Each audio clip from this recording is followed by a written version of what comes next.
Bismillahirrahmanirrahim. Bismillah wa bihamdihi. Assalamualaikum warahmatullahi wabarakatuh. Waalaikumsalam warahmatullahi wabarakatuh. Assalamualaikum warahmatullahi wabarakatuh.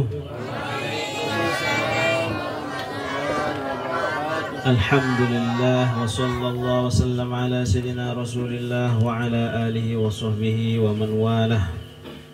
Amma ba'du. Allahumma salli wa sallim wa zid wa barik ala sayyidina wa habibina Muhammadin wa ala alihi wa sahbihi ajma'in. Amin ya rabbal alamin. Bapak-bapak, ibu-ibu, para hadirin sekalian, anak kami, mudah-mudahan malam ini kita semua mendapatkan barokah dari berkumpul kita untuk memuji, untuk menyanjung, menta'zim, mentauqir daripada Nabi besar kita Muhammad sallallahu alaihi wasallam.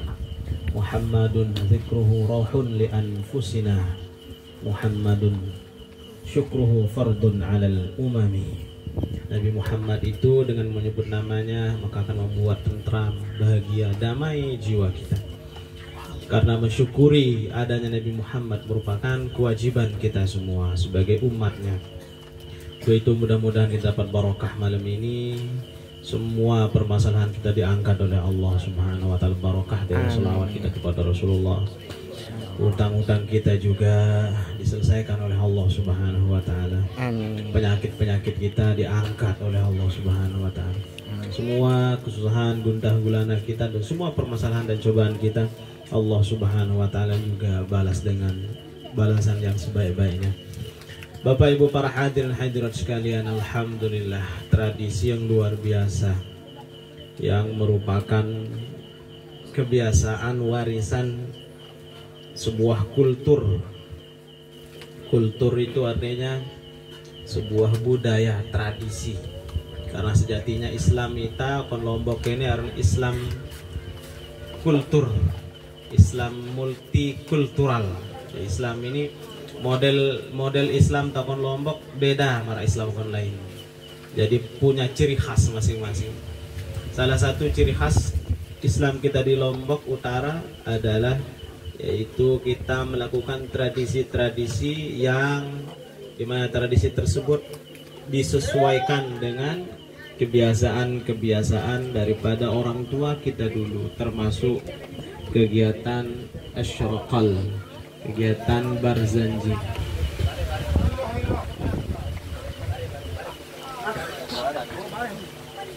Bareng dulu. Ya, fokus. Jadi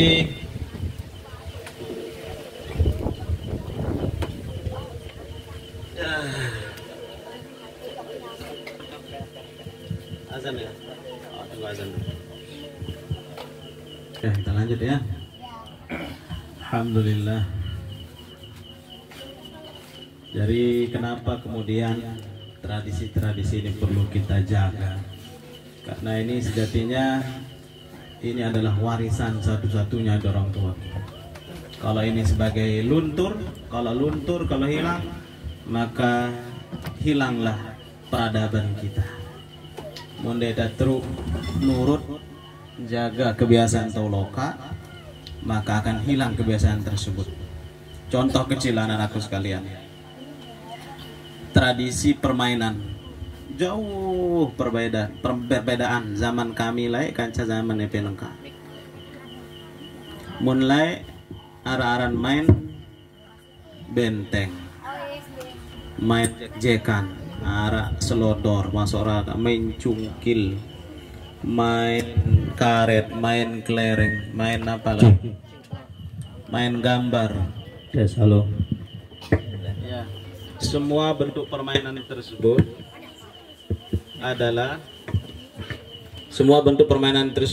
adalah bentuk dari tradisi menjaga kebersamaan yang memiliki nilai filosofis yang luar biasa.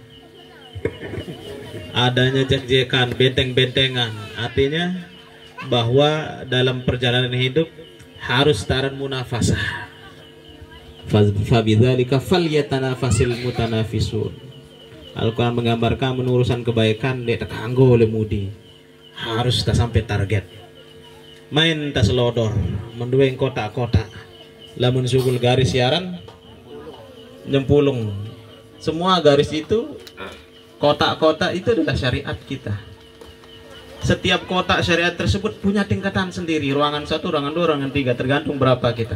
Kenapa rata-rata 3 ruangan dibuat, 6 kolom atau telu tingkatan? Itu nilai dari filosofisnya adalah iman, Islam, dan ihsan gitu. Ternyata dalam proses perjalanan tersebut banyak setannya. Setannya itu adalah tukang jaga setiap garis, itu setannya. Lalu siapa pejuangnya? Kita yang masuk raja, itu ada apanya? Itu isyarat. Siapa yang masuk? Kita yang masuk. Begitu masuk satu ruangan tingkatan, ternyata ada yang menjaga. Apa yang menjaga? Setan. Setan yang tukang nyelkap. Menimu oleh tamilu menimu, membat lagi. Mbak ada lolos, saling incekin barang setan kan. Lamun tabu sing incekin setan, artinya setan itu yang lalai, kita lolos ke kotak kedua. Tapi jarang yang sampai terakhir. Kenapa? Karena setannya pinter juga, lincah. Ada setan kemudian santai setannya, tetapi ditipu daya ini supaya gimana rupanya pelaku pemain itu nyempulung. Artinya nyempulung, sugul garis. Artinya bahwa ada 2 model manusia yang dijaga oleh setan. Pertama, orang yang tahu batas-batas nyempulungnya, batas syariat tersebut, itu yang digoda, ditahan, ditekan oleh setan tersebut dengan segala upaya supaya tidak bisa lolos. Tetapi kemudian ada golongan orang yang tidak tahu batasan syariat. Itulah orang-orang nyempulung. Menaran tuh nyempulung, dia perlu celkap mampu, dia sugul garis. Sudah anda berhak lagi dianggap sebagai pemain. Jadi syariat persis seperti itu. Innal halala bayyinun wal harama bayyinun wa bainahuma mushtabihatun la ya'lamuhunna katsirun minan nas. Urusan kan hidup saya ini arahan halal wah jelas, wah haram wah jelas.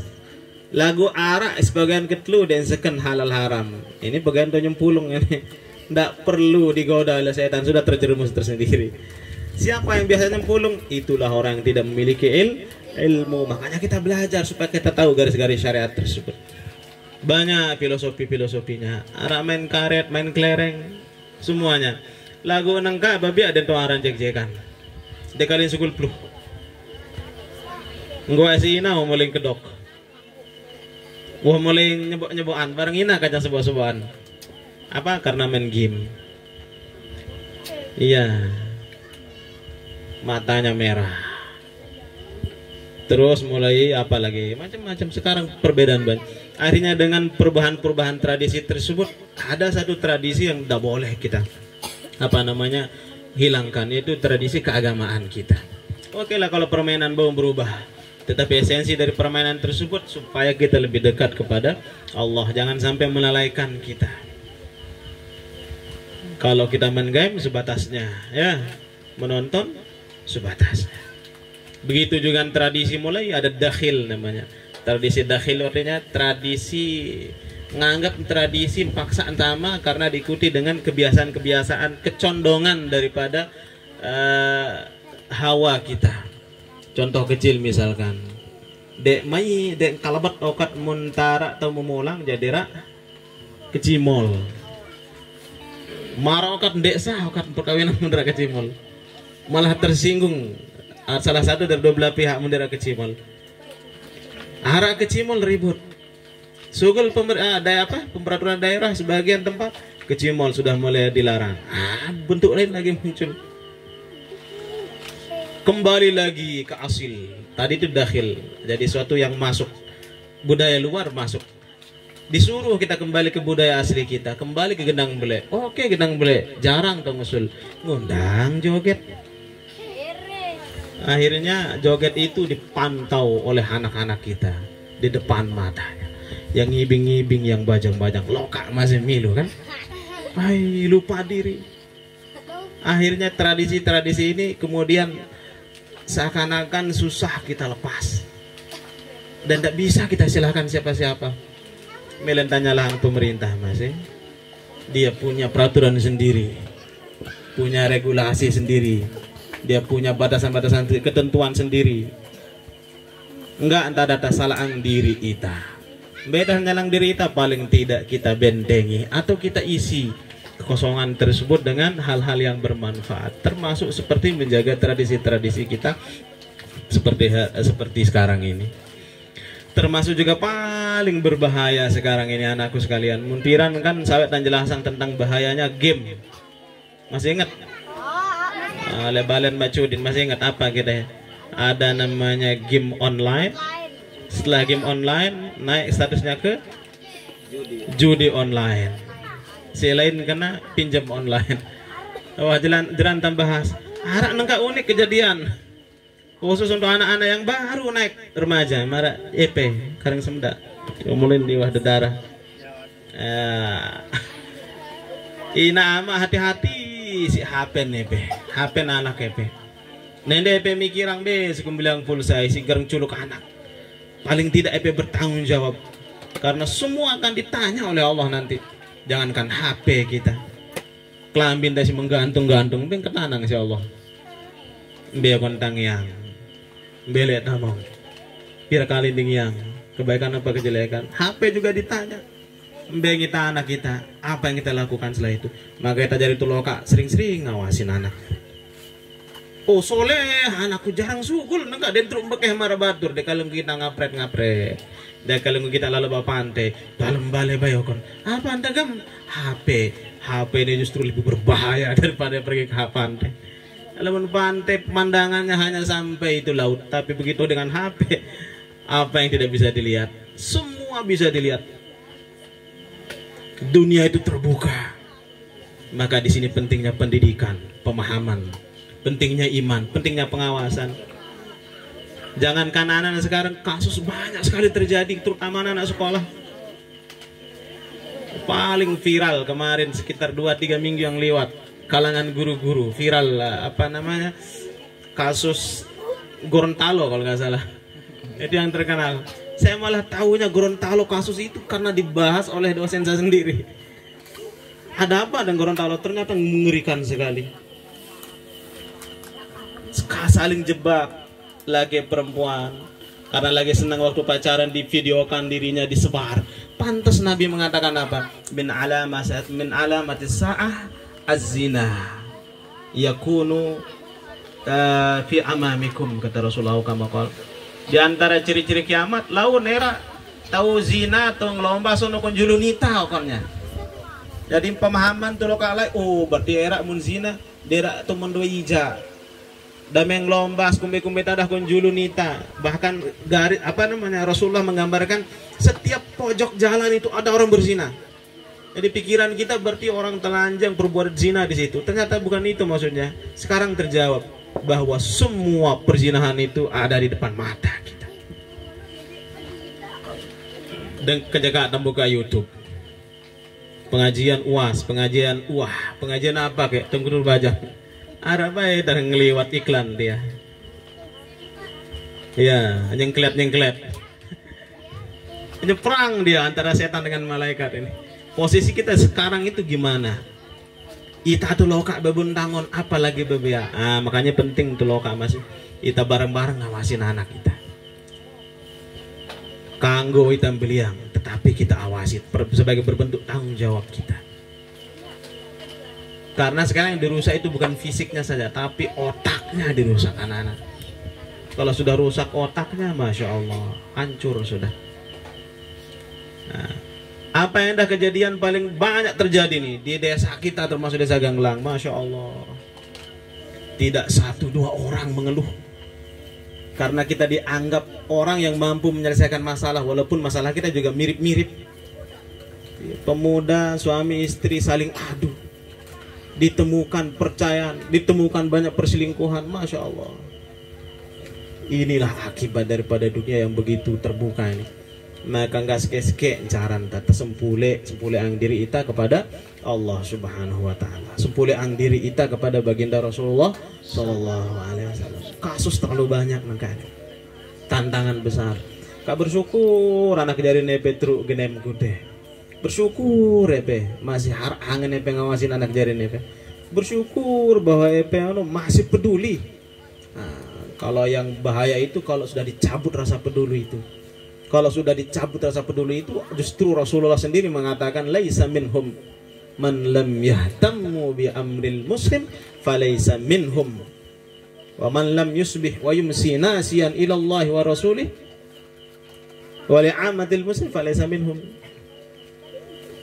Rasulullah sallallahu alaihi wasallam beraimnya kita saya dek peduli okon padan diri muslim, okon diri keluarga anak jari wadek peduli cuek apapun pegawaian tenang baik hati-hati falaysa minhum. Artinya saat itu dicabut status kita jadi seorang muslim, karena sejati muslim itu adalah orang yang peduli.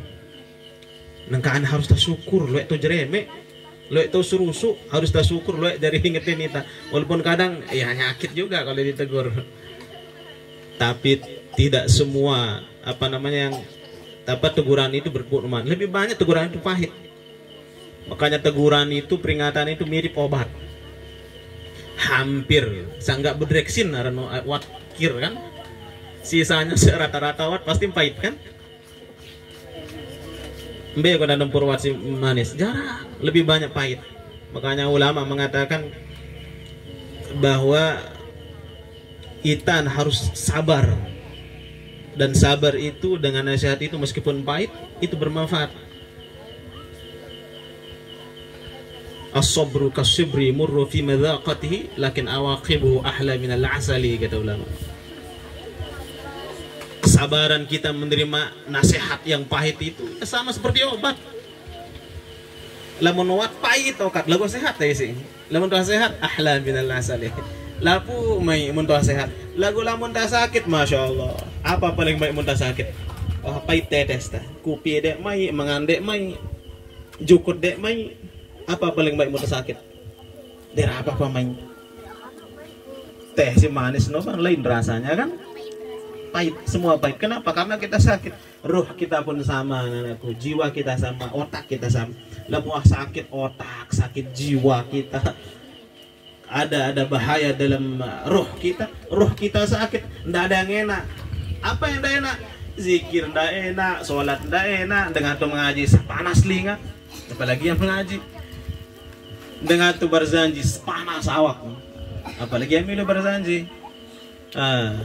Alhamdulillah berarti kita mau terus gene mengaji, terus sekolah, terus ibadah, terus berzanji, terus kumpul bareng, insya Allah tandanya roh kita masih sehat.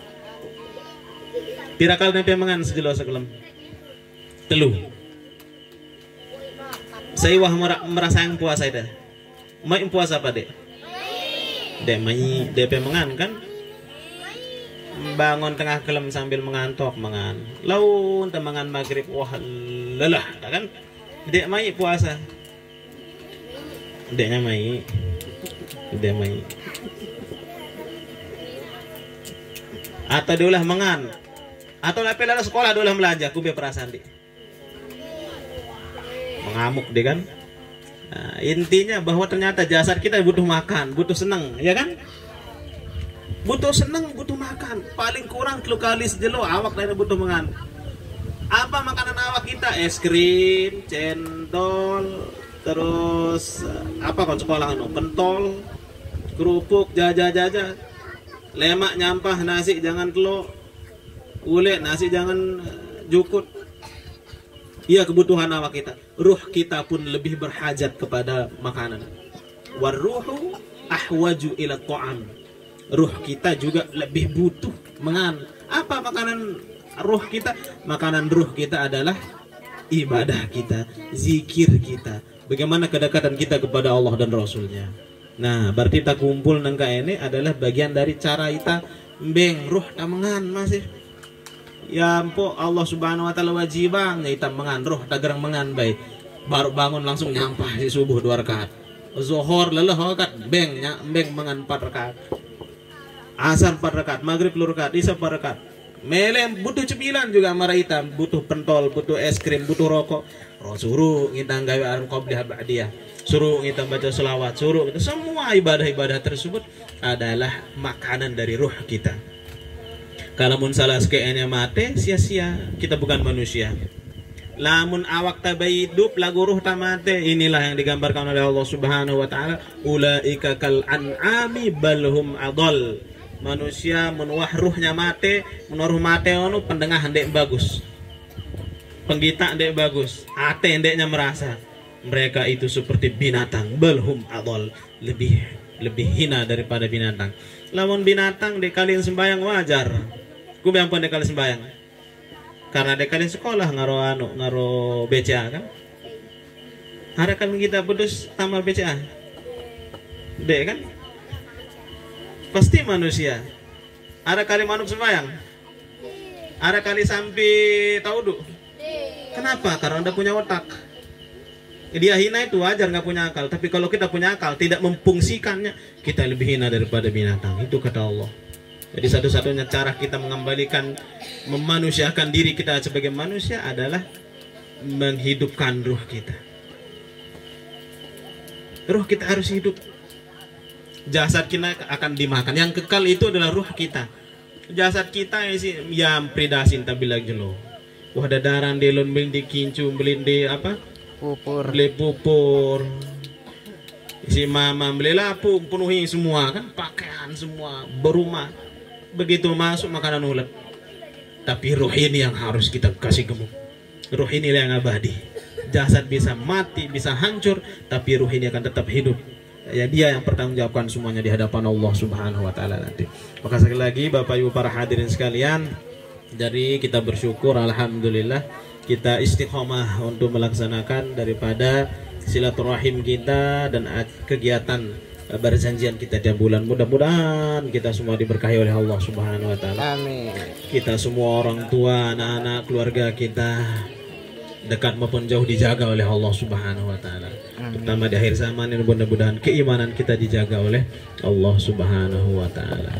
Jadi demikian Bapak Ibu para hadirin sekalian. Wallahul muwaffiq wal hadi ila sabilir rasyad. Wassalamualaikum warahmatullahi wabarakatuh.